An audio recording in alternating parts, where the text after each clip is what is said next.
Hello, welcome to Great Garden Channel. I left this peace lily upstairs for far too long. As a result, the leaves became badly wilted, the plant stopped growing vigorously, and it almost lost all of its vitality.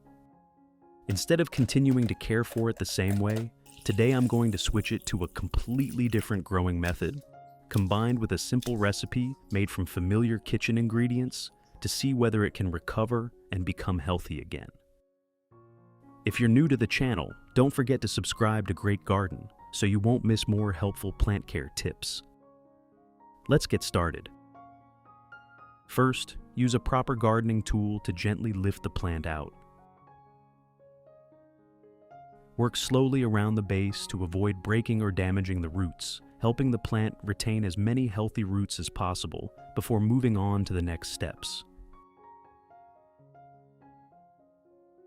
Next, gently remove all of the old soil clinging to the base and root system of the peace lily. Removing the old growing medium allows us to clearly inspect the condition of the roots while getting rid of compacted or degraded material.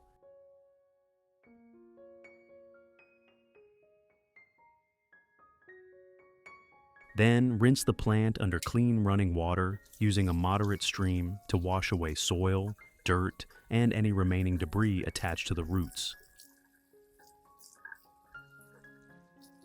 This step also makes it easier and more accurate to inspect, prune, and treat the roots in the following steps.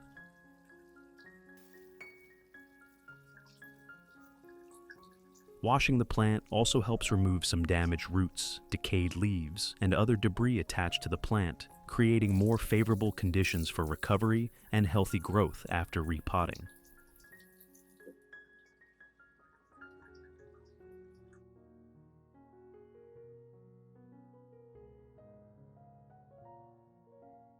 Using pruning scissors that have been disinfected with rubbing alcohol, trim away all roots that are rotten, soft, or have turned dark brown or black.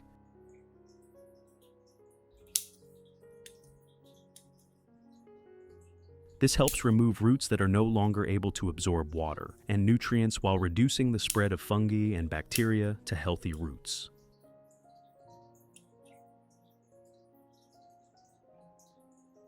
At the same time, the plant can direct its nutrients toward producing new root tips, allowing the root system to recover more quickly and providing a strong foundation for healthy growth after repotting.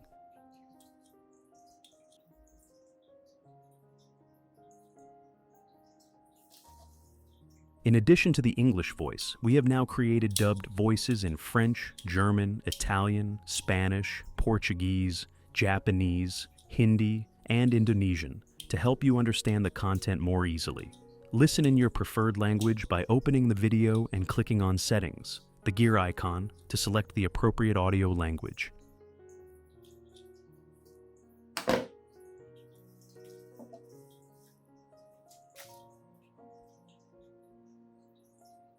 Next, we'll inspect the leaves. This peace lily has completely withered. If both the leaves and roots are damaged, it's best to discard the plant, as it's unlikely to recover. Now, inspect the remaining plant. If you find leaves with blackened or dried tips like these, use pruning scissors to trim them off. This helps remove the damaged leaf tissue, allowing the plant to direct its nutrients toward producing healthier leaves and new shoots. Next, place the plant in a dry, well-ventilated location away from direct sunlight and allow it to air dry naturally. This allows the roots and the cut surfaces to dry and callus naturally, while reducing excess moisture remaining on the plant. While waiting for the plant to dry naturally, we'll prepare the growing medium. Here, I'm using 30% potting soil.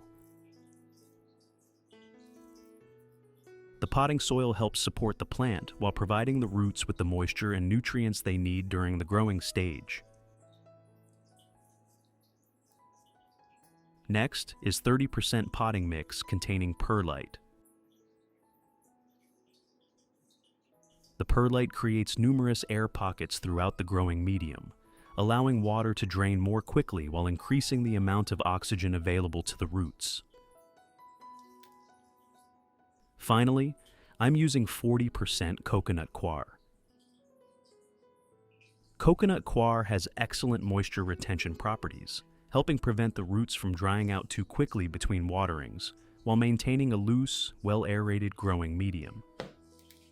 Place all of the materials into a clean container or tray, then thoroughly mix them together by hand or with a small trowel until they are evenly combined.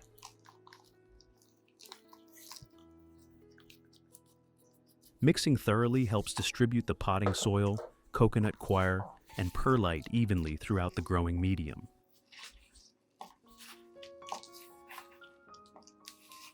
As a result, moisture is distributed more consistently after each watering, while the root system receives a relatively even supply of air throughout the pot.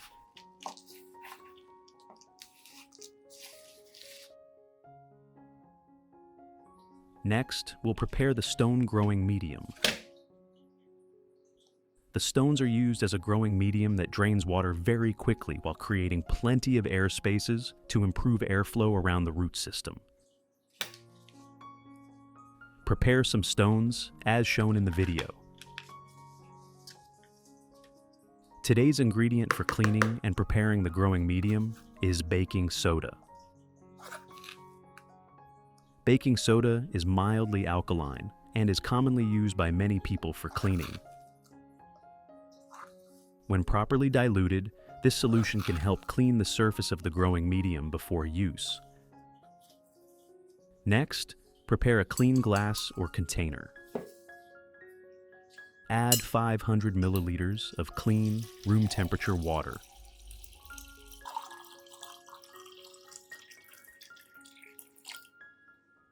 Then add 1 tablespoon of baking soda.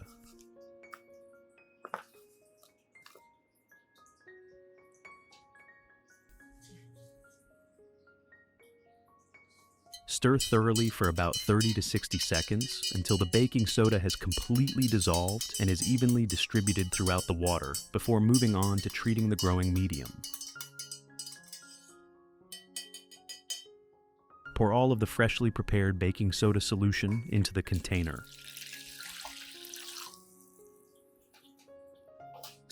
Then add all of the prepared stones to the container to clean the growing medium. Mix the stones by hand so the solution comes into contact with every surface, allowing them to be cleaned evenly.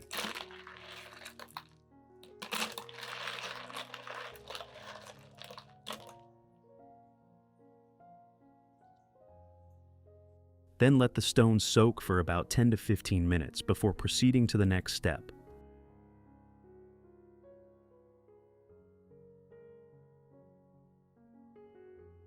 After about 10 to 15 minutes, gently remove all of the stones from the container and spread them evenly on a clean tray to drain naturally.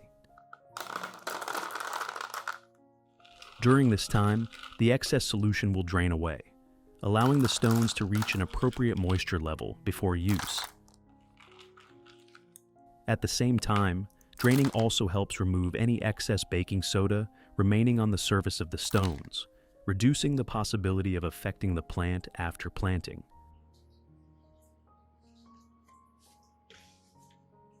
First, prepare a pot with drainage holes in the bottom, as shown in the video.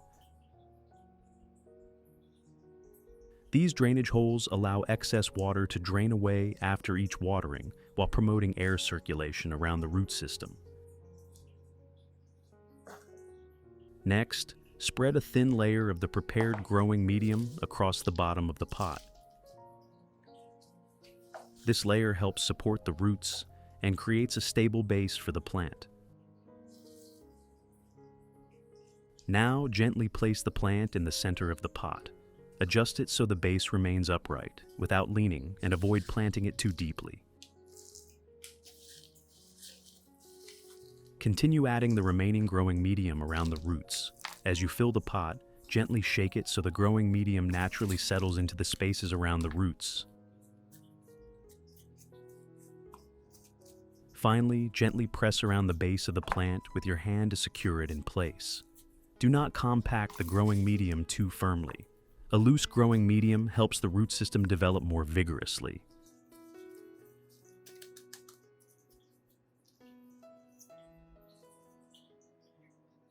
Now, we've finished repotting the plant, but there's still one small step that I always follow.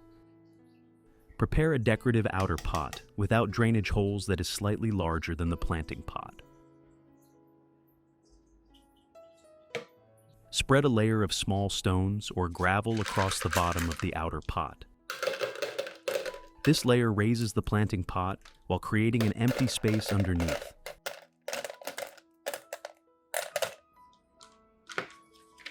If you pour a small amount of water into the bottom of the outer pot, the water will gradually evaporate and increase the humidity around the plant while the root system remains above the water and is never submerged directly. Now, the planting process is complete. Place the plant in a dry, well-ventilated location for 3 days, away from direct sunlight, and avoid moving the pot. This resting period helps reduce transplant stress, allows the roots to adapt to the new growing medium, and gives the plant time to recover before watering and adding nutrients.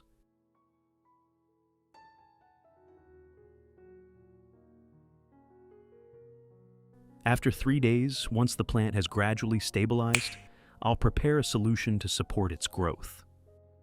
Do you have any bananas at home?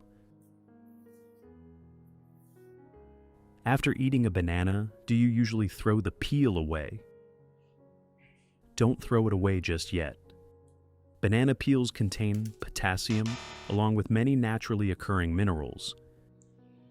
When prepared and used properly, they can help provide organic matter to the growing medium, support root development, and promote healthy plant growth. First, cut the banana peel into thin slices as shown in the video. Cutting it into small pieces increases the surface area in contact with the water, allowing the natural compounds inside the peel to be extracted more quickly and evenly during soaking. In addition, the smaller pieces sink more easily into the water, allowing the solution to mix more thoroughly and making the stirring and filtering steps easier later on. It's a simple step, but it helps make the preparation process more effective. Place all of the chopped banana peels into a clean glass. Which country are you watching this video from? It's wonderful that we can connect with each other from all over the world. If you haven't subscribed to the channel yet, please hit the subscribe button to support me and not miss any peace lily tips.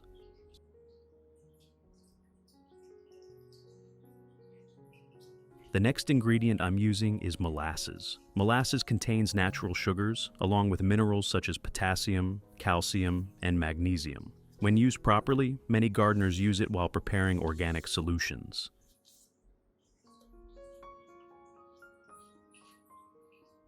Next, add 1 tablespoon of molasses to the glass with the banana peels. The molasses blends with the mixture, creating more favorable conditions for soaking and extracting the natural compounds from the banana peels in the next step.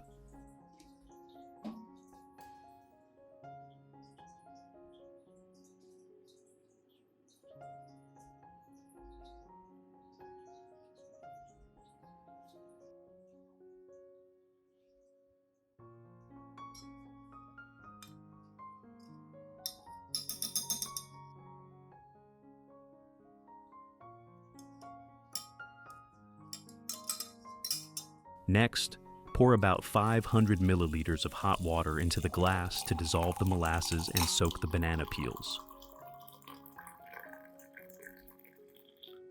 Then stir thoroughly for about 30 to 60 seconds until the molasses has completely dissolved and the solution evenly coats the banana peel slices. This step helps the natural compounds in the banana peels be extracted more evenly during soaking. Finally, cover the container and let the solution steep for 1 hour.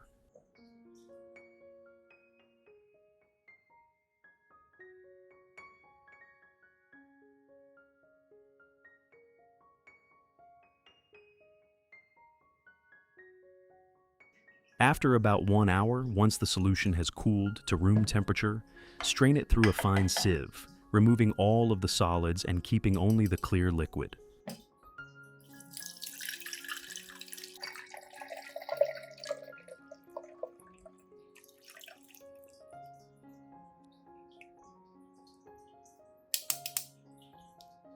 Next, add 500 milliliters of clean water to dilute the solution.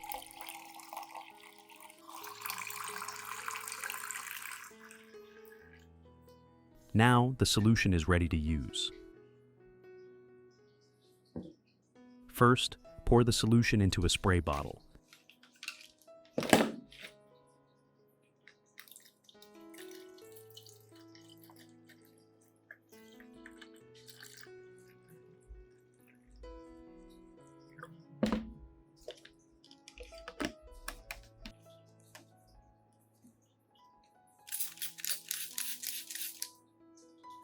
Then lightly mist the leaves and the surface of the growing medium. When used properly and at an appropriate frequency, this solution may help provide small amounts of organic matter and naturally occurring minerals that support healthy plant growth. Apply only a light mist, avoiding excessive moisture on either the leaves or the growing medium. If you have any questions or want to share your peace lily journey, feel free to post in the community tab. Let's exchange tips and learn from each other's peace lily care experiences every day. Don't throw away the remaining solution. Instead, use it to water other plants in your garden. Here, I'm watering a pothos.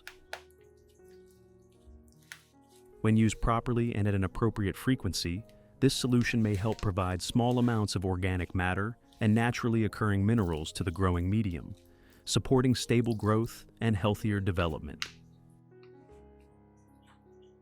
Use only enough solution to moisten the growing medium, avoiding excessive watering that could lead to root rot.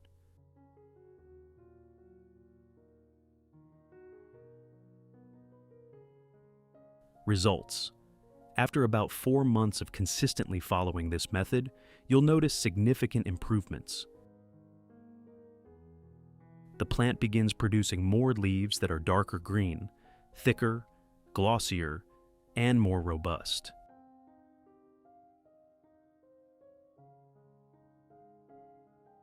New leaves develop evenly, making the entire plant appear fuller and healthier.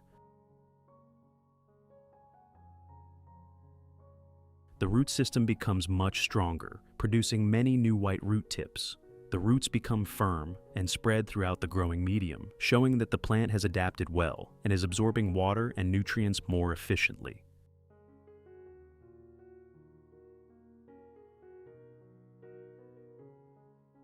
During the growing season, when cared for properly, the plant will produce numerous flower buds that develop evenly and bloom into vibrant flowers with brighter colors and a longer flowering period.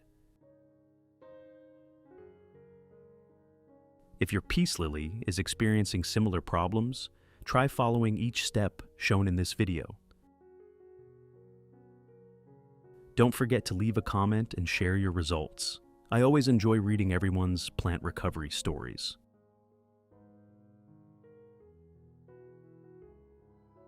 If you found this video helpful, don't forget to like, subscribe to the Great Garden channel, and turn on notifications so you never miss our latest plant care videos. I'll see you in the next Great Garden video.